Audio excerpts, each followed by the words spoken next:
Ini sayur mayur. Jadi sebisa mungkin untuk menghindari terjadinya kanker itu kita bisa lebih banyak mengkonsumsi sayur mayur, lauk pauk, buah-buahan, kemudian makanan yang bergizi. Ini salah satunya sayur mayur, brokoli, seledri, daun pepaya, pare, tomat, bawang putih, kemudian kemiri, kacang panjang, lauk pauknya ini ikan laut, kembung, tongkol, kue bawal, kemudian selat, buah-buahan, pepaya engkal, apel, anggur, pir, dan labu kuning. Kemudian melon, stroberi, jambu biji merah, jeruk nipis. Ini adalah gambaran rahim ya Bu.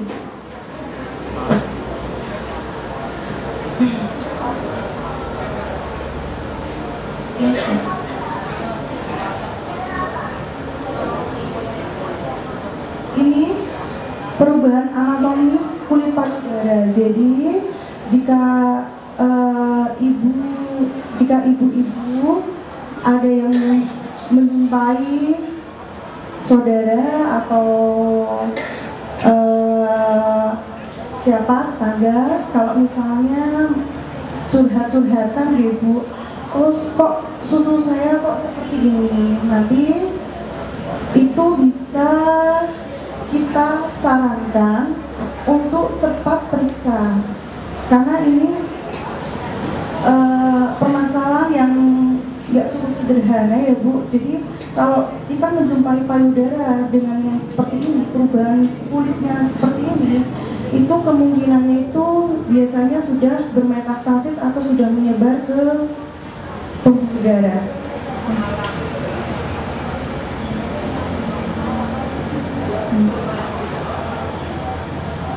Gambaran ini. Kanker prostat, pembengkakan lebih dari 50 gram, normalnya 20 gram, kencing sedikit dan terasa sakit, sering kram di bagian perut bawah, terlalu sering kencing dan pancaran kencing lemah, kemudian air kencingnya warna kemerahan seperti darah, saat ejakulasi terasa sakit dan keluar bercak darah, tak mampu menahan kencing dan ngopol, kemudian prostatnya itu mengeras. Ini untuk bapak-bapak ya, kalau misalnya ada tanda-tanda yang di atas tersebut juga harus waspada, terus langsung kontrol ke dokter rumah sakit atau dokter terdekat untuk diperiksa. Kemudian ini fase kanker serviks nih.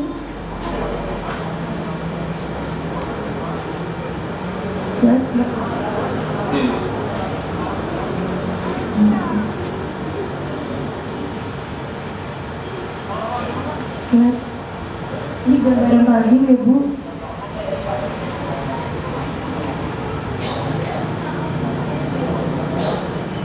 Jadi ini kasus intramural, maksudnya kasus yang biasa sering terjadi pada wanita. Itu biasanya ini pernah mengalami keguguran, kemudian melahirkan lebih dari 4 kali, melahirkan pertama di atas usia 35 tahun.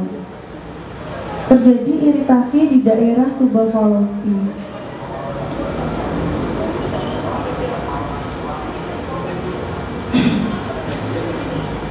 Gambaran dari rahim ini, lihat Mbak.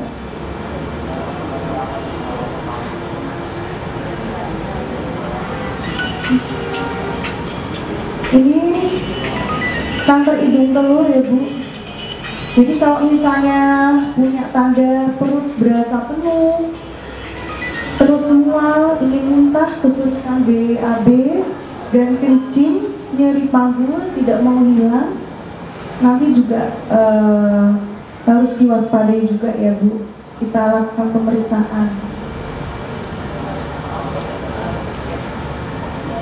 Jadi kasus kanker yang lain ini kanker nasofaring, kanker otak, kanker darah, leukemia itu, kemudian kanker nasofaring ini sering terjadi keluhan pada telinga, hidung hanya pada satu sisi, kemudian lendir berdarah atau ingusnya kental, sumbatan hidung yang lama, pendengaran berkurang, suara berdengung dan rasa penuh atau sakit di dalam telinga. Kemudian ada pembesaran kelenjar getah bening di sekitar leher.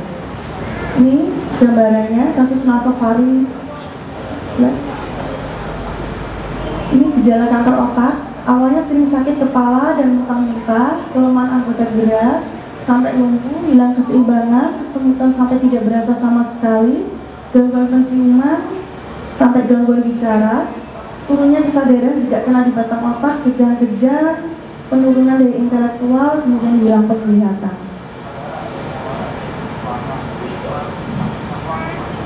Ini gambaran tumor dan kanker otak. Kemudian kanker darah atau bahasa medisnya leukemia, badan tambah kurus, pucat karena HB cenderung turun meski minum vitamin, kemudian lesu, lelah, demam yang tidak jelas sebabnya, perdarahan abnormal biasanya di kulit dan mudah terlihat, sering mengalami pembengkakan atau perdarahan gusi, kemudian sering mimisan.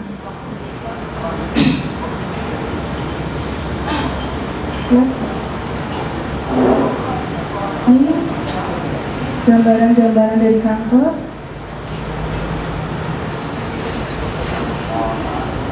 Tantangannya ini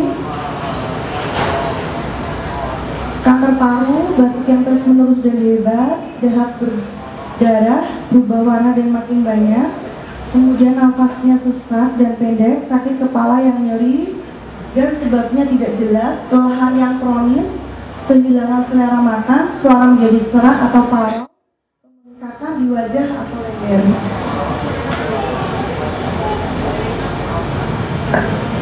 Alhamdulillah, demikian presentasi paparan dari saya.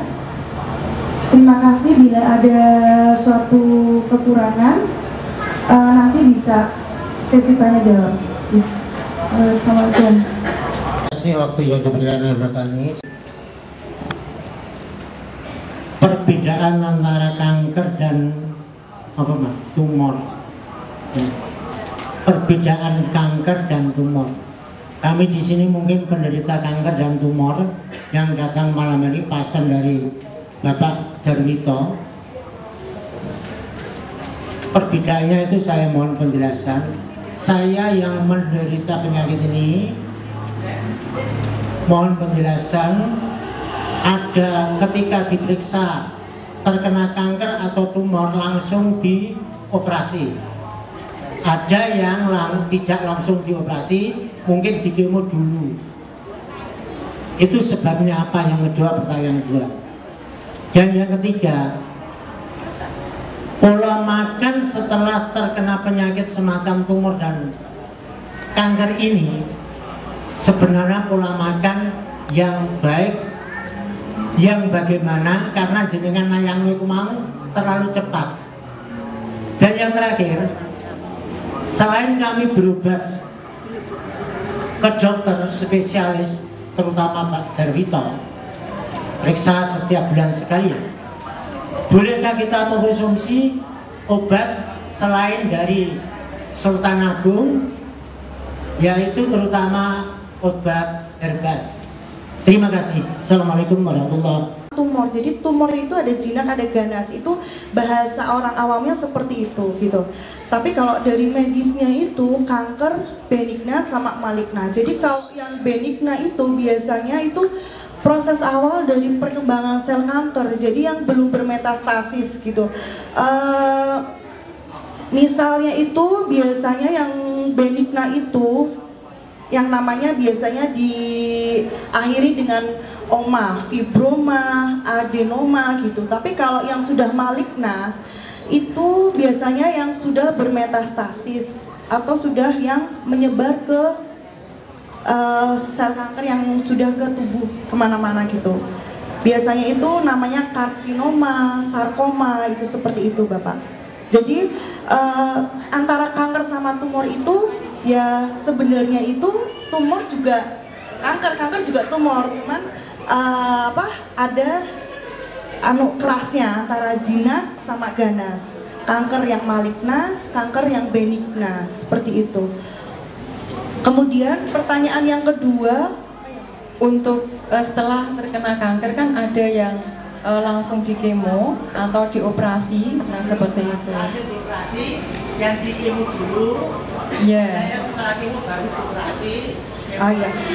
Biasanya prosedur untuk dilakukannya operasi itu kan ada pemeriksaan penunjang ya Bapak. Jadi sebelum dilakukan tindakan operasi itu biasanya dokter spesialis melakukan pemeriksaan penunjang dengan pemeriksaan lab patologis anatomi. Jadi di situ tuh nanti dilihat itu apakah kankernya jinak atau ganas. Kalau misalnya jinak itu berarti kan tidak perlu kemoterapi, karena tujuan dari kemoterapi itu mematikan sel saraf yang tumbuh secara tidak terkontrol.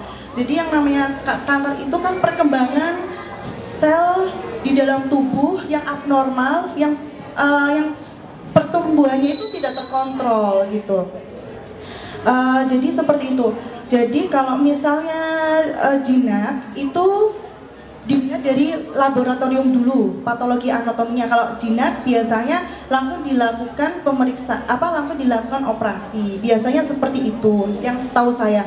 Tapi kalau misalnya dia dalam lab PA-nya menunjukkan keganasan, biasanya di kemoterapi dulu, program kemoterapi. Nanti kalau misalnya sudah dalam batas kemoterapinya sudah nanti baru keputusannya itu mau diangkat atau mau dipertahankan, itu dari dokter spesialis onkologinya yang lebih mendalam tuh. Terus yang pertanyaan untuk pola makan, ya pola makan apabila sudah terdiagnosa dari kanker itu Dok? Kalau pola makan sudah terkena kanker ya Bapak? Apa sebelum? Sudah operasi? Iya.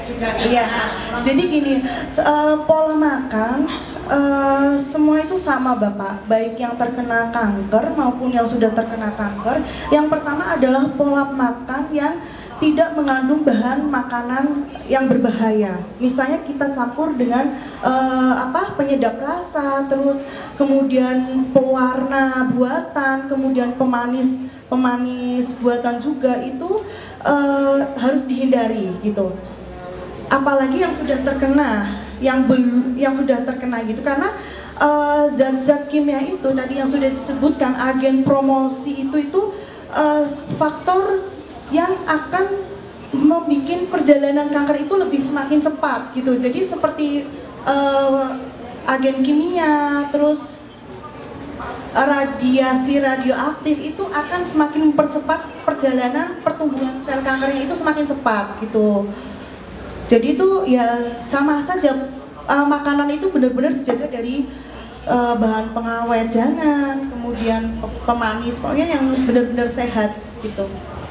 Kalau misalnya pingin ada rasanya ya dikasih gula pasir, garam, yang penting nggak penyedap rasa seperti itu Bapak. Aman. Iya. Iya. Sampun ya Bapak. Masih satu? Yang herbal. Boleh. Konsumsi herbal yang berhubungan dengan kanker atau tumor boleh. Kalau saya nggak merekomendasikan Bapak, karena obat herbal itu belum jelas takaran dosisnya. Kecuali kalau sudah yang melalui uji klinis ya Pak, sudah ada penelitiannya. Oh ini dosisnya segini.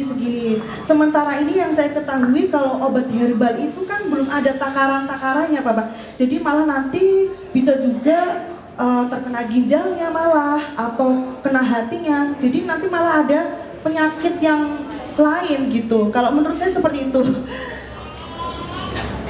Gimana Bapak? Masih ada terakhir lagi nih. Ya, yeah. Oh iya. Mohon yang ditayangkan di saya tadi kalau bisa diberikan tolong kami diberi.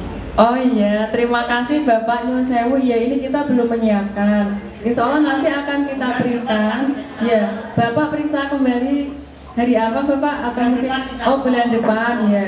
Insya Allah kita setiap sebulan sekali juga ada ini ya, sharing bersama ini ya Bapak Ibu yang memang pengunjung di sini untuk periksa ke dokter onkologi. Nah, Bapak Ibu, tadi yang pertanyaan pertama sudah banyak ya mewakili semua. Ini kalau misalkan ada Bapak Ibu yang mungkin masih ada pertanyaan, ini ditahan dulu. Dan ini yang kesempatan kedua ini ada Ibu Ida, panggilannya beliau, dan beliau nama lengkapnya Ida Hamidah. Ini akan berbagi juga kepada Bapak Ibu terkait dengan sakit ini ya, kanker. Monggo Bu Ida, silakan.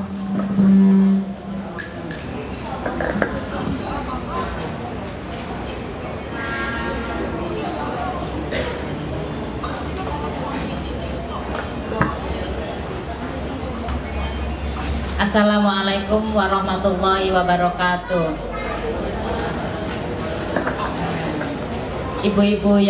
Ibu dan bapak yang dirahmati oleh Allah, pada malam hari ini suatu kehormatan bagi kita semua tentunya ya Bu ya, karena kita bisa berkumpul, saling berbagi, dinyatakan bisa bincang-bincang dengan dokter. Dan tapi pada saat itu saya tidak menggubris dokter, saya cuma dites, tapi hasilnya hanya saya simpan.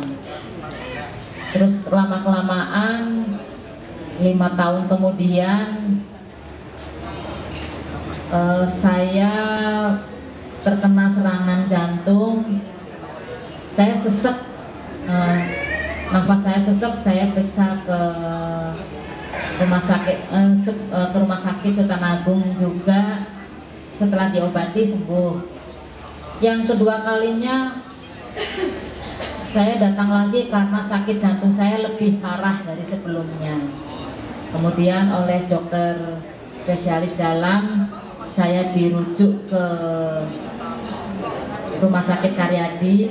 Nah, katanya di sini alatnya waktu itu belum tersedia. Saya dibawa ke Karyadi, terus saya diperiksa.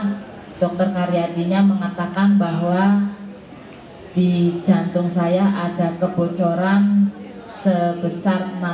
selebar 6 mili. Saya kembalikan lagi ke dokter Sultan Agung yang merujuk saya ke Karyadi. Terus dokternya alhamdulillah teliti. Berkas-berkas saya itu, mapnya itu ya Bu ya, dibuka satu-satu riwayatnya, ternyata loh ibu kok pernah periksa ini, periksa benjolan. Terus saya diceritakan ini jantungnya ibu karena benjolan yang ada di leher gitu. Ibu harus operasi nih. Pada saat itu saya masih pikir-pikir kok operasi, rasanya kayak gimana gitu operasi ya. Terus dokternya bilang kalau tidak dioperasi maka jantung ibu akan sering kumat, karena ternyata memang itu tiroid ada kaitannya dengan pembuluh darah yang ada di jantung. Terus akhirnya dari waktu itu saya mikir-mikir, banyak orang yang menyarankan saya minum herbal, minum jamu-jamu, datang ke orang yang berpengalaman dan sebagainya. Sampai suatu saat saya merasa bersalah Bu, bahwa saya datang ke orang yang salah, yang tidak tepat. Jadi pengobatan yang aneh-aneh macam-macam. Terus akhirnya saya istighfar, oh itu bukan pengobatan yang tepat. Kemudian akhirnya ketika teman saya kerja itu cerita dengan keluhan penyakit yang sama, dia ke rumah sakit Karyadi menyarankan saya untuk dioperasi saja, karena ternyata ibu-ibu perlu ketahui, teman saya juga yang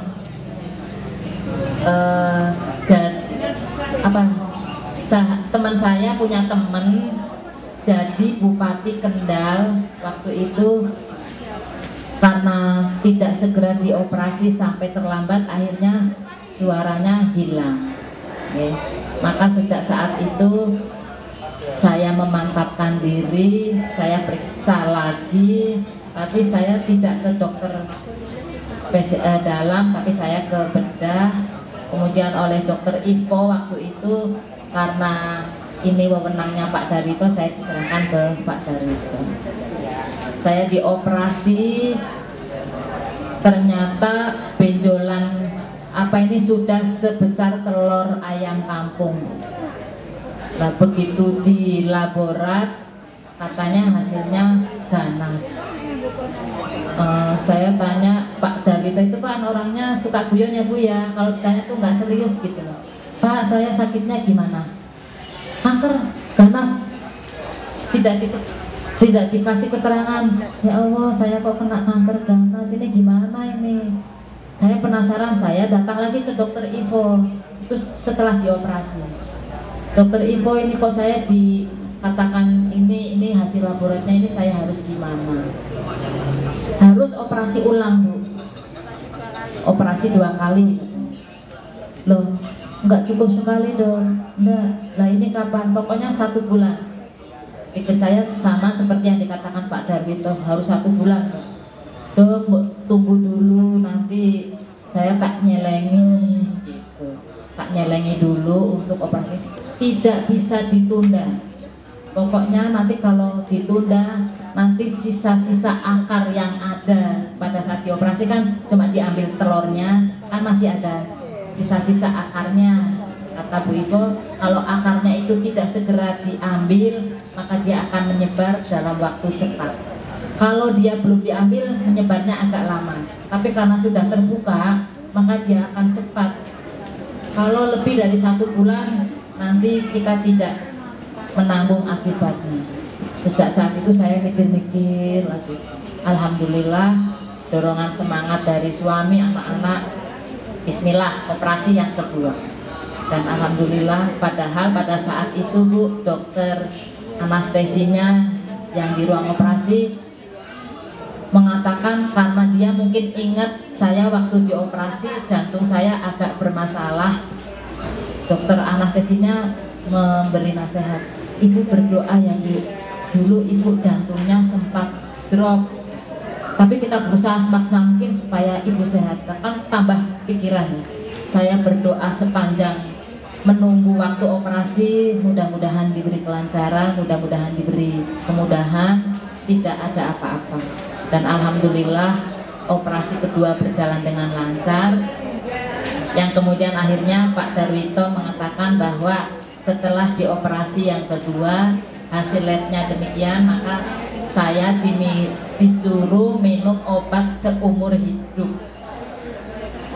Dok, seumur hidup saya Dok? Iya, nanti kalau Ibu umurnya sudah 70 tahun baru berhenti gitu. Oh ya sudah.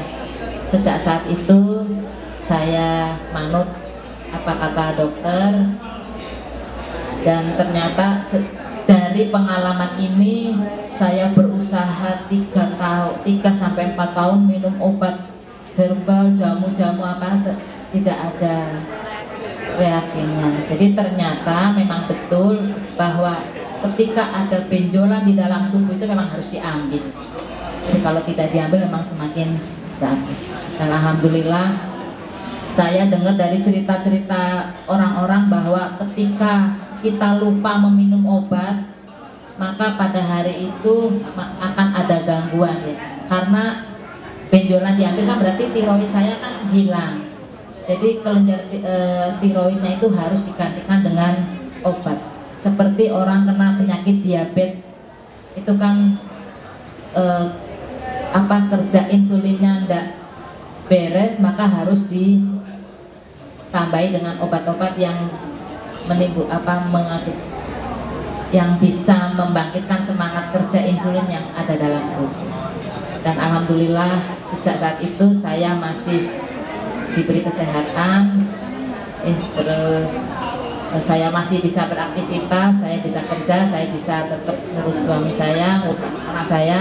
Sementara saya punya pengalaman teman saya yang satu yang teman kerja itu suaranya agak serak-serak dan aktivitasnya tidak lagi seperti dulu, padahal dia seorang bapak suami, jadi tidak gesit seperti.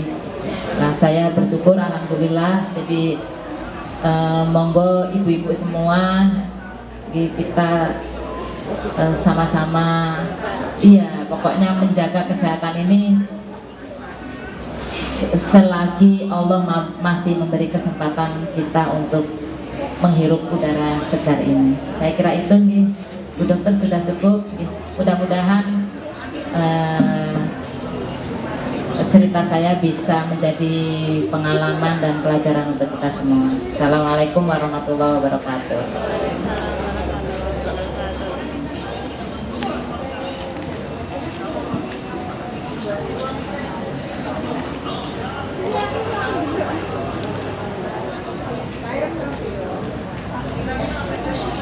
Bapak Ibu, demikian pemaparan ya dari Bu Ida. Nah, ini ada info dari perawat poli, kalau ada Bapak Ibu yang ganti balut, mohon untuk ke ruang poliklinik bedah. Kalau ada yang ganti balut. Nah, tadi dari pemaparan pertama sudah ada yang bertanya. Silakan Bapak untuk maju ke depan. Ada door prize Pak, ini souvenir dari kami. Pak Sinten, Pak, tadi saya survei. Oh, Pak Badri, monggo. Ini semoga bermanfaat buat Bapak. Bapak Ibu.